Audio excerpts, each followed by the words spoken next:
Assalamualaikum warahmatullahi wabarakatuh. Halo teman-teman. Nah, di video kali ini saya akan bahas kekongruenan.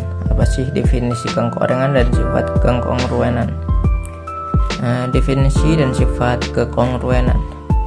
Nah, konsep dan sifat-sifat keterbagian itu dapat dipelajari lebih mendalam lagi dengan menggunakan konsep kekongruenan. Memang kekongruenan merupakan cara lain untuk menelaah keterbagian dalam himpunan bilangan bulat. Nah, di sini ada definisi 5.1. Jika M suatu bilangan bulat positif, maka A kongruen dengan B modulo M. Ditulis A kongruen B modulo M. Bila dan hanya bila M membagi A min B. Jika M tidak membagi A min B, maka dikatakan bahwa A tidak kongruen dengan B modulo M. Ditulis A tidak kongruen B modulo M. Nah, jadi jika M tidak membagi A min B, maka dikatakan bahwa A tidak kongruen.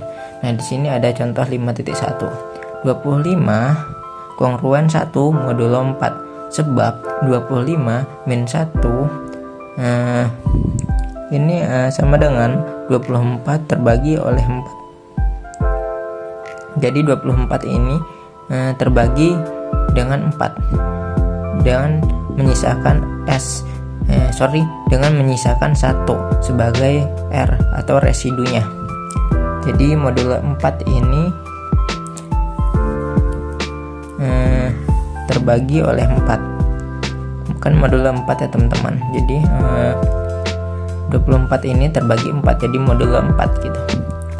Nah, di sini ada 31 tidak kongruen 5 modulo 6 sebab 31 dikurang 5 sama dengan 26 tidak terbagi oleh 6.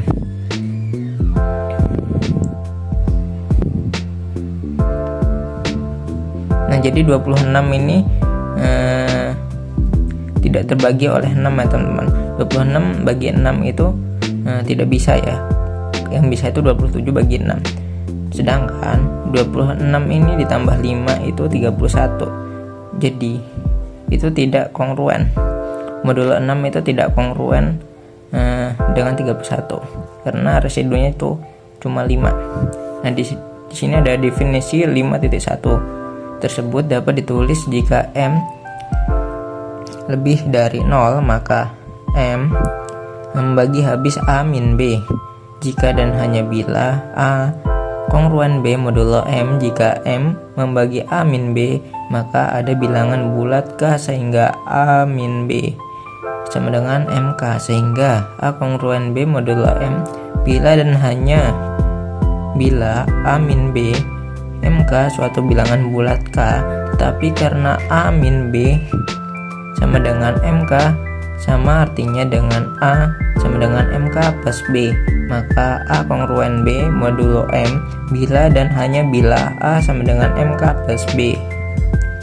Nah, di sini ada contoh lagi 5.2. 26 kongruen 4 modulo 11 sama artinya dengan 26 sama dengan 11 kali 2 kan 22 teman-teman ditambah 4 jadi 26. Jadi modulo 11 itu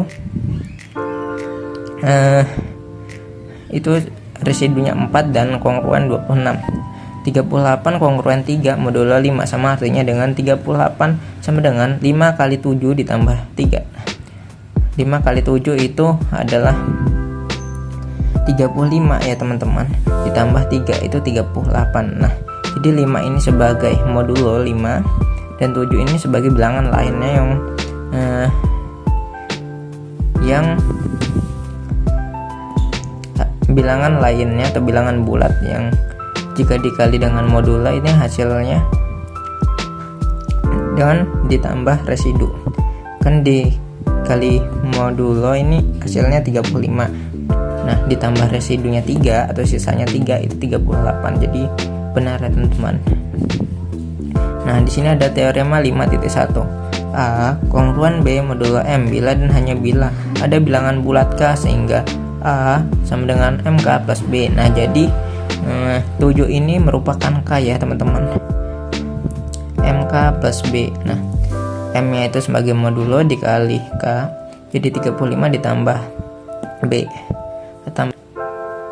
Nah, Nah, kita telah mempelajari bahwa jika A dan M bilangan-bilangan bulat dan M lebih dari 0 menurut algoritma pembagian, maka A dapat dinyatakan A sama dengan M-Ki ditambah R dengan R itu lebih besar dari 0 dan R kurang dari M. Ini berarti bahwa A min R sama dengan M-Ki, yaitu A kongruan R modulo M, karena R itu lebih besar dari 0 dan R kurang dari M, maka ada M buah pilihan untuk R, yaitu 0, 1, 2, 3 sampai dengan M-1. Jika setiap bilangan bulat akan kongruan modulo M dengan tepat 1 di antara 0, 1, 2, 3 sampai dengan M-1, hal ini dinyatakan sebagai teorema berikut ini. Nah, di sini ada teorema 5.2. Setiap bilangan bulat kongruan modulo M dengan tepat 1 di antara 0, 1, 2, 3 sampai dengan M-1. Nah, definisi 5.2. Jika A sama dengan jika A kongruan B modulo M dengan R itu lebih besar dari 0 dan R kurang dari M, maka R disebut residu terkecil dari A modulo M. Untuk kongruan modulo M ini 0, 1, 2, 3 sampai dengan M-1 disebut himpunan residu terkecil modulo M. Nah, jadi R ini disebut residu dan R ini harus lebih besar dari 0 dan R ini harus kurang dari M. M itu modulo ya teman-teman, modulo.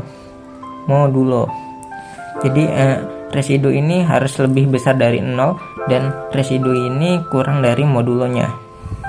Nah, di sini ada residu terkecil dari 71 modulo 2 adalah 1 karena sisa dari 71 dibagi 2 adalah 1. Nah, cara kita melihat residunya adalah kan ini modulo 2 ya teman-teman.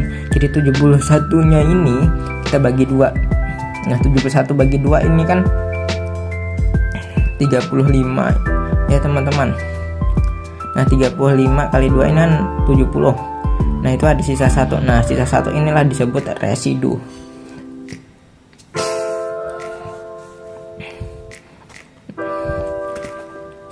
Sama halnya dengan ini. Residu terkecil dari 71 modulo 3 adalah 2 karena sisa dari 71 dibagi 3 adalah 2. Nah, di sini ada contoh 5.4. Himpunan residu terkecil modulo 5 adalah 0, 1, 2, 3 dan 4. Jadi kenapa bisa sedemikian nyampe 4? Karena residu ini kan tidak boleh lebih besar dari M. M itu modulonya ya teman-teman. Nah, di sini modulo 5, jadi residunya itu antara 0 sampai dengan 4. Tidak boleh 5 teman-teman. Sama dengan B dan C ini modulo 9 residunya dari 0 sampai 8. Modulo 25 dari 0 sampai dengan 24. Kita lanjut ke teorema 5.3. A kongruan B modulo M. Dan hanya bila A dan B memiliki sisa yang sama jika dibagi M. Nah, pertama dibuktikan jika A kongruan B modulo M, maka A dan B memiliki sisa yang sama jika dibagi M. Karena A kongruan B modulo M, maka A kongruan R modulo M dan B kongruan R modulo M, dengan R adalah residu terkecil modulo M atau R itu lebih besar dari 0 dan R kurang dari M. Selanjutnya A kongruan R modulo M, berarti A sama dengan M-Ki ditambah R untuk suatu bilangan bulat Ki, dan B kongruan R modulo M, berarti B sama dengan MT ditambah R untuk suatu bilangan bulat T. Jadi A dan B memiliki sisa yang sama jika dibagi M. Kedua dibuktikan jika A dan B memiliki sisa yang sama jika dibagi M, maka A kongruan B modulo M. Misalkan A memiliki sisa R jika dibagi M, berarti A sama dengan M-Ki ditambah R, dan B memiliki sisa R jika dibagi M, berarti B sama dengan MT ditambah R. Dari kedua persamaan itu diperoleh bahwa A min B sama dengan M Ki min T, berarti M membagi A min B atau A kongruan B modulo M. Nah, menurut teorema terdahulu, ungkapan-ungkapan berikut mempunyai arti yang sama, yaitu n kongruen 7 modulo 8, n sama dengan 7 ditambah 8K untuk suatu bilangan bulat K, dan n-7 sama dengan 8K untuk suatu bilangan bulat K. Nah, di sini ada definisi 5.3. Himpunan bilangan bulat R1, R2, R3 sampai dengan Rm disebut sistem residu lengkap modulo M bila dan hanya bila setiap elemennya kongruen modulo M, bila satu dan hanya satu dari 0, 1, 2 sampai dengan M-1. Kekongruenan modulo suatu bilangan bulat positif adalah suatu relasi antara bilangan-bilangan bulat dan dapat ditunjukkan bahwa relasi kekongruenan itu merupakan relasi ekuivalensi. Kita ingat bahwa suatu relasi disebut relasi ekuivalensi jika relasi itu memiliki sifat refleksi, sifat simetris, dan sifat transitif. Jika M, A, B, dan C adalah bilangan-bilangan bulat dengan M positif, maka A kongruen A modulo M sifat refleksi. Jika A kongruen B modulo M, maka B kongruen A modulo M sifat simetris. Jika A kongruen B modulo M dan B kongruen C modulo M, maka A kongruen C modulo M sifat transitif. Kita buktikan tiap-tiap sifat itu. Sifat yang sifat yang refleksi. Nah, karena A min A sama dengan 0, sama dengan 0 M, maka A kongruen A modulo M. Karena A kongruen B, ini yang sifat simetris. Karena A kongruen B modulo M, maka B min A sama dengan KM untuk suatu bilangan bulat K, sehingga A min B sama dengan min KM, yang berarti bahwa B kongruen A modulo M. Nah, untuk yang sifat transitifnya, A kongruen B modulo M berarti A min B sama dengan KM untuk suatu bilangan bulat K. B kongruen C modulo M berarti B min C sama dengan HM untuk suatu bilangan bulat H. Untuk ruas kedua persamaan dijumlahkan sehingga diperoleh A min C sama dengan K plus H M, yang berarti bahwa A kongruen C modulo M. Oke, teman-teman, terima kasih telah menonton. Sampai jumpa di video berikutnya. About a 10, I should fuck around.